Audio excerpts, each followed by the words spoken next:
가기사는 증시 각도기. 네, 안녕하세요. 젊은 투자 증시 나침판 안지원입니다. 네, 쉬운 투자 각도기 박상철입니다. 네. 어제 저희가 표정이 더럽게 안 좋았었나 봐요.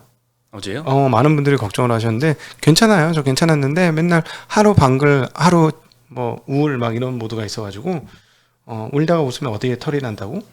어딘가 다죠. 네.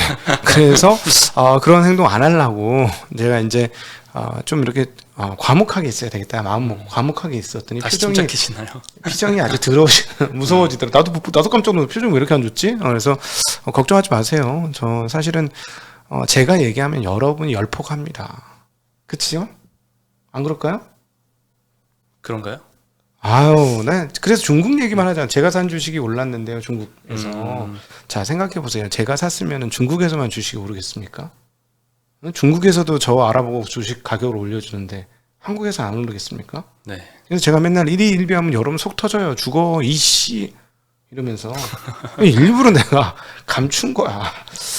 제가 감추고 있다는 거. 물론 아직도 5월 달에 진입한 5, 6, 7, 8에 진입한 계좌들이 플러스가 안 났어. 지금 좀 곧 나오겠지? 네. 곧 나겠지. 네. 네. 오늘도 좋다가 조금 말았습니다. 시작 때는 좋았는데 나는 오늘 사실 꺾여서 끝났어요. 9시 반에 오늘 나의 날이다 이러면서 춤을 췄어. 잠시 일어나서. 아싸, 드디어 왔구나. 변동폭이 정말 컸죠. 10시 38분 마이너스로 둔갑으로 하면서 얘들 왜 질질 빠지지? 얘들 왜 질질 빠지지? 이랬다니까요. 갖고 있는 게 거의 다 올랐어요. 9시 반쯤에는. 그렇죠. 10시 반쯤에 둔갑을 하더니 팔행이로 둔갑을 하더니 애들이 한 절반 이상 빠지더라고. 참. 자, 아쉬웠네요. 네, 코스피는 0.5% 빠졌고 코스닥은 0.37% 빠졌고요. 개인만 샀습니다. 코스피에서 2,800억 매수, 코스닥에서 1,500억 매수했고요. 외국인은 그래도 코스피에서는 별로 안 팔았어요. 700억 매도, 코스닥에서는 1,000억 매도, 기관이 코스피에서 2,000억 매도, 코스닥에서는 100억 정도 매도를 했습니다. 네, 환율은 소폭 빠졌습니다. 그리고 홍콩 시장이 오늘 1.2%나 올랐는데 일본도 소폭 플러스였거든요. 일본 요즘 최고 빠지고. 좋아요. 일본 전 세계 증시에서 제일 좋습니다. 네. 인도도 무시할 수 없죠. 인도 제일 좋죠. 네. 네. 미안합니다. 인도 좋고 일본 좋습니다. 네. 네. 오늘 제일 많이 올랐던 거는 그 업종으로 보면은 정식 업종은 음식료 업종인데 네. 은행 ETF가 1.2% 넘게 올랐더라고요. 음식료 업종은 0.3% 올랐고요. 네. 카카오뱅크는 2.6% 하락했는데 나머지 시중은행은 다 좋았습니다. BNK금융이 3%나 올랐고요. 하나금융 2.5%, 우리금융 2%, 신한KB는 1.2%대 상승세를 보였습니다. 이걸 보시면 각도기는 요즘 수익 엄청 좋겠네요. 이래요. 제가 앞북 쳐드린 주식들이 너무 좋잖아 지금. 제 포트가 앞북 종목으로만 형성되어 있지 않다는 게 아킬레스 건인 거예요, 여러분. 여러분한테는 내가 여러분을 아끼는 심정으로 이런 거 하면 안 다치니까 이런 것만 하라. 그래서 내가 그렇게 안 다칠 것만 말씀드린 거잖아요. 네. 그리고 저도 검찰에 끌려가고 싶지 않으니 그런 것만 이제 시세 조정했다는 소리 안 들을 만한 거대한 업종만 말씀드리는 거잖아요. 그런데 저의 포트는 이거보다 나쁩니다 지금 현재. 네, 지난 9월 이후 9월까지는 괜찮았어. 9월 초까지는. 그렇죠. 네. 그 전까지 너무 좋았는데 네. 조금 최근에 좀 맞았습니다. 그리고 좀 열심히 회복하고는 있는데 네. 더 가야죠. 네.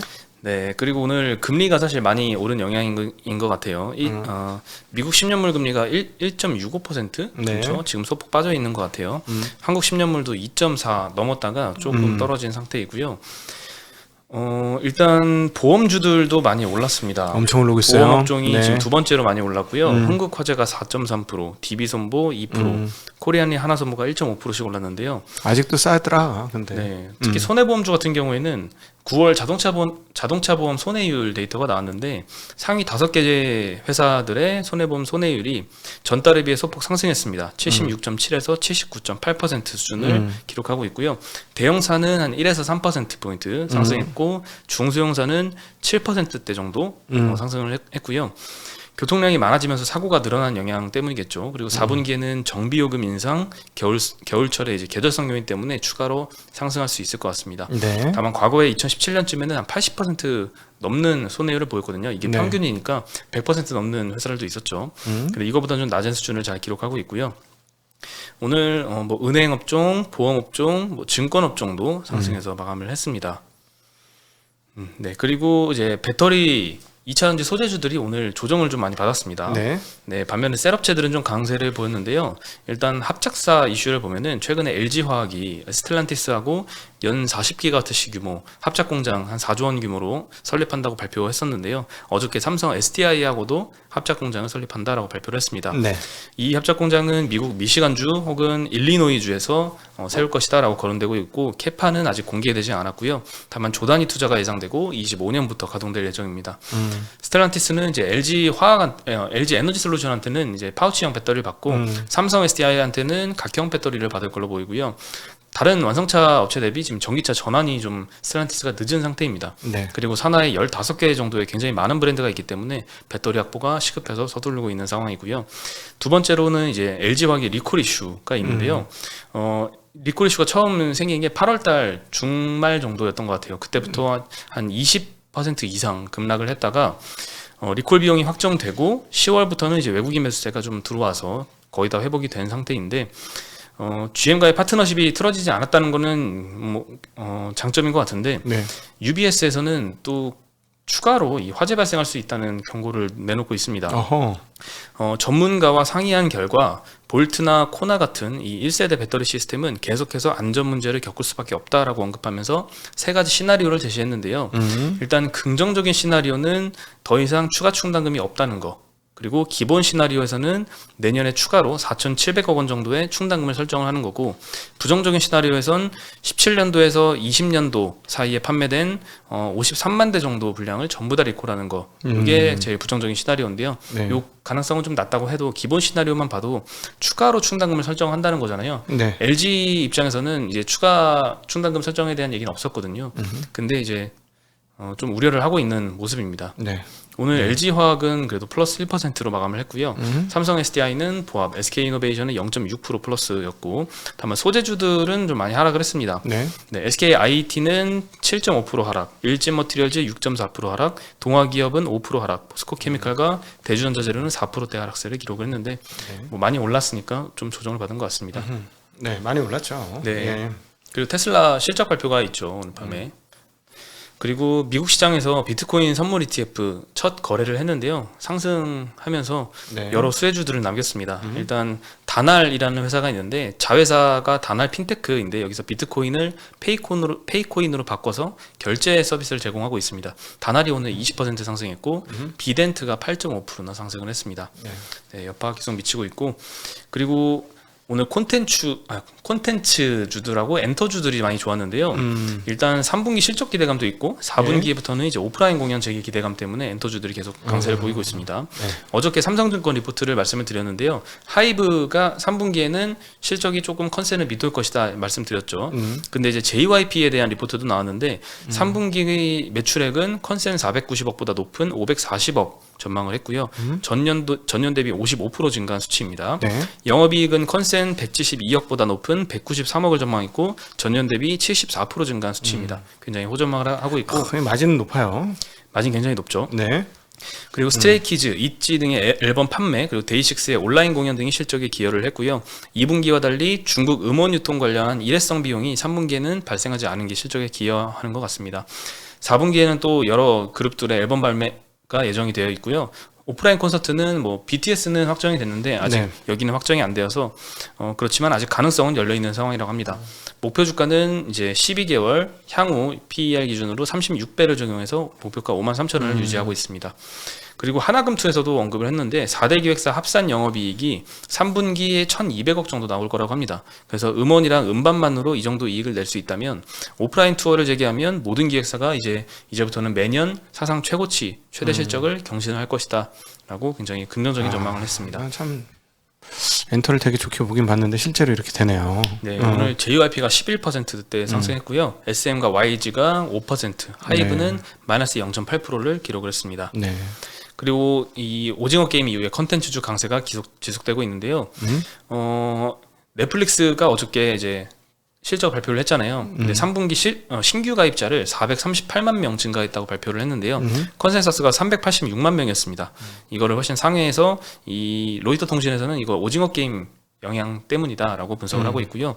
11월엔 디즈니 플러스도 한국 서비스를 시작하면서 OTT 간 경쟁이 굉장히 치열해지고 있는데 그럴수록 콘텐츠 제작사들의 몸값이 계속 그렇죠. 올라가는 상황입니다. 뉴가 오늘 11%, 쇼박스 4%, 에이스토리 4.5%, 제일 콘텐츠리 3%, 스튜디오 드래곤 2% 상승해서 마감했습니다. 네, 뉴 좋네요. 작년에 정말 싼 이쪽 관련 주식 하나 남은 게 뉴였는데 네. 진짜 쌌는데 근데 이제 실적이 워낙 없었어. 적자였고 막 그랬으니까. 그러니까 이쪽은 실적만 보고 접근하는 거는 좀 아닌 것 같아요. 가치 투자 너무 지나치게 하면 가치의 그 트랩에 걸려버리는 게 이쪽이 아닌가. 그러니까 명확하게 산업이 성장할 때는 그때는 가치 투자하시는 분들 입장에서는 그 부분은 조금 내려놓고 한번 생각해 보셔야 되는 거 아닌가 싶습니다. 테슬라도 마찬가지긴 했죠, 결과적으로. 네. 네, 그리고 하이투자증권에서 오리온 리포트가 나왔는데 제목이 꽃길 예약 완료입니다. 자극적이었어. 꽃길이 펼쳐져 있다. 네, 이건데요. 3분기부터는 이제 초코파이 가격 인상한 효과가 이제 그 이후부터 반영이 되기 시작하고요. 엽기적 효과 부담이 해소될 것이다라고 전망을 하고 있습니다. 네. 초코파이 좋아하세요? 초코파이는 이제 제대한 이후로는 먹은 적이 거의 없는 것 같은데요. 그래요? 네. 저는 입대하기 전에 먹은 적이 없는. 그 후로는 계속 드시나요? 입대하고 나서 그렇게 맛있더라고. 입대하고서는 맛있죠. 모두가 좋아하죠. 입대하고 나서 그 단 거를 안 먹었더니 그게 그렇게 꿀맛이야. 그 다음부터 먹기 시작했어. 군대 가서부터. 군대 전에는 저 그거 안 먹었거든요. 어려서 먹어서 막 질려가지고 그랬었는데 군대에서 또 여성들 보시면 굉장히 좀 기분이 좋아지잖아요. 여성을 보면요. 네. 안 그러셨었나요? 그럴 수 있죠. 그럴 특히 수 걸그룹 공연 오면은 조금 이렇게 신나긴 하죠. 룰루룰루. 공연도 와요? 걸그룹이? 공연도 오죠. 군부대 많이 오죠. 좋은 세대 군 생활했구나. 우린 그런 거 없는데 남자들이 와서 노래 부르던데. 우리는 그 당시 걸그룹 자체가 별로 없었거든요. 걸그룹이라는 게 아예 없지 않았나요 그때? 왜 SES는 있지 않았을까? 90년대에 아닌가? 90년대 가수긴 하죠. 네, 누나들일 텐데 나보다. 아닌가? 그 정도는 아니에요. 그 정도 아니에요? 정도는 아니죠. 아닌가? 네. 네, 다시 돌아오겠습니다. 네. 네, 그리고 음식료 섹터에서 이건 사실 그 꽃길 예약 완료라는 거의 핵심은 가격을 인상하는데 했는데 그 효과가 반영되는 거잖아요. 음식료 섹터에서 이제 이런 회사들이 좀 많이 나타날 것 같아요. 네. 2분기부터 이제 제품 가격 인상한 업체들이 굉장히 많았잖아요. 그렇죠. 그 효과가 이제 바로 반영이 되는 게 아니라 한 4분기부터 반영이 되는 회사들이 많아서 이제부터는 이제 음식료 섹터에서도 실적 개선이 기대되는 종목도 많이 나올 것 같습니다. 추가로 이제 오리온 경영진이 베트남 락다운이 10월 이후부터 순차적으로 개선이 되어서 3분기보다 4분기가 훨씬 안정적일 것이라고 언급을 했는데요. 이 부분도 동남아 락다운 해제되면서 여러 업종에 끼칠 좋은 영향인 것 같습니다. 요즘 계속 동남아에서 장사하시는 기업들에 대한 이야기가 솔솔 들리기 시작하네요. 네. 네. 그리고 HSBC에서 한국전략에 대한 리포트가 나왔는데요. 여기서 좀 힌트를 얻을 게 있을 것 같아서 말씀드릴게요. 네, 한국 증시가 9월 달엔 4% 하락해서 향후 12개월만 스포워드 PER 기준으로 9.6배까지 하락을 했었다고 하고요. 경제 지표는 여전히 견고한 추세를 보인다고 언급을 하면서 3분기 어닝 시즌을 앞두고 모멘텀도 괜찮고 실적도 괜찮은 5개 종목을 소개를 했습니다. 요걸 한번 언급을 드릴게요. 첫 번째로 삼성 SDI인데요. 반도체 칩 쇼티지 영향이 제한적이고 소형 배터리와 전자부품 마진이 개선될 것이다. 일진 머티리얼즈는 말레이시아 공장 생산량이 증가가 되면서 해외 증설 가능성도 있다. 신세계 의류와 면세점의 순차적 회복으로 백화점 부문 회복이 기대된다. 기아차, 반도체 쇼티지 상황에서 생산 라인 효율화로 매출 부족을 상쇄해서 성과가 우수할 것이다. BNK 금융, 경제 회복과 금리 상승기에 대출 증가 및 비용 하락이 기대된다. 네, 요거 종목이 중요하다기보다는 이 종목들을 뽑은 그 투자 포인트를 주목을 해야 될 것 같아요. 결국엔 중요한 투자 포인트는 반도체 쇼티지가 4분기부터 해소됨에 따라서 업황이 개선될 업종, 그리고 삼성 SDI를 통해서 이제 2차 전지 섹터도 거론을 했고요. 그리고 리오프닝이 되면은 소비가 회복될 업종, 그리고 금리 상승기에 대비하자, 요 수혜볼 종목 이렇게 언급을 했는데 이 반도체 쇼티지 해소되는 거, 리오프닝, 그리고 금리 상승기, 요거는 주목할 투자 포인트인 것 같습니다. 저는 PER 배수가 이렇게 나죠? 이건 좀 심한 거 아니야? 아무리 미래 기준 12개월 1년 후의 PER이라고 하지만 9.6배? 저점 기준이고 뭐 이익 추정치도 좀 높았나 봐요. 그러니까 그래서? 이익 추정치가 상당히 높았나 본데 3분기 예상 이익 추정치가 9.6배? 사야지 그럼. 저는 11배 때까지도 그렇지, 떨어졌던 것 같은데 11배 정도 수준인데 네, 지금 여기는 굉장히 낮게 봤네요. 야 9.6배면 지금 12배까지는 그냥 밀어붙여야지. 25%더 올라야 된다는 얘기 아닙니까? 3,600이네. 그 이익 추정치가 맞다면 그렇겠죠? 맞다면. 네. 네. 그리고 카카오페이가 지금 3수 끝에 다시 증권신고서를 제출을 했습니다. 네. 올해 상장할 마지막 대여급 IPO인데요. LG 에너지솔루션은 올해 안 한다는 소리죠. 네, 분위기가. 내년 상반기에 하겠죠. 네. 그리고 내일까지 카카오페이는 기관 수요 예측하고 25일, 26일에 일반 청약 예정입니다. 희망 공모가 기준으로 시가총액이 7.8조 원에서 11.7조 원까지 형성이 되어 있고요. 공모 금액은 1조에서 1.5조입니다. IPO 최초로 전부 다 균등 배정으로 진행하기로 했습니다. 네. 네, 이전에는 비례 배정 방식이었거든요. 그래서 청약 증거금을 많으면 많을수록 더 배정 수량이 많이 받는 건데 이번엔 1,000억을 넣든 1억을 넣든 똑같습니다. 네, 순서 누가 정하나? 순서는? 순서요? 아니 이게 한 주밖에 못 받는 사람들도 있을 텐데. 네, 그러면 어떤 순서에 따라서 균등 배분이면? 균등 배정이니까 최대한 많이 받아봤자 20주 이렇게 딱 한정이 돼 있어요. 그렇게 공동을 뿌리고 그것도 못 줄 정도로 경쟁률이 높으면 그 수량이 낮아지겠죠, 전체적으로. 그러니까. 그러면 근데 그렇게 흥행을 할 것 같진 않는 느낌이 좀 들어요. 네. 이게 지금도 고평가 논란이 좀 휩싸이고 있는데요. 일단 공모가 밴드를 6% 정도 낮췄는데 여전히 비싸다는 지적이 많습니다. 그 피어 그룹들 밸류에이션 대조한 걸 보니까 좀 높은 데들을 많이 골랐더라고요. 그리고 이제 가장 큰 이슈는 또 규제 이슈입니다. 역시 금융소비자보호법이 적용이 되면서 보험 상품 비교 서비스가 중단이 되는데 물론 이 부분은 해소를 한 것 같아요. 근데 그리고 이제 매출 비중이 낮다라고 해명은 했는데 향후에 추가 규제 우려는 계속되고 있습니다. 네. 그리고 다음 달에 정부의 카드 수수료 개편 방안이 발표가 될 예정인데요. 네이버와 카카오페이의 가맹점 수수료가 카드사보다 최대 3배 많다라고 합니다. 이거는 카드사의 주장인데 저도 이렇게 비싼지 몰랐어요. 카드 수수료가 보통 가맹점에 많이 뗀다라고 알려져 있는데 네. 카카오페이 가맹 수수료가 더 비싸다고 합니다. KT비증권의 김진구 연구원은 향후 규제 확산 가능성을 반영을 해서 적정 시총을 원래는 12조 6천억으로 봤는데 7조 4천억으로 아이고. 하향을 했습니다. 굉장히 많이 내렸습니다. 그러네요. 네. 많이 내렸네. 야, 하여튼 대여가 더 이상 안 들어오기를 바라네. 네, 올해는 이걸로 마지막이겠죠. 너무 물량이 많았어요. 이게 좀 문제예요. 네. 네, 그러면 저는 이따가 연합인포맥스에서 연합인포맥스 인사드리고요. 나갑니다. 네. 네, 오늘 여기서 인사드리겠습니다. 네. 안녕.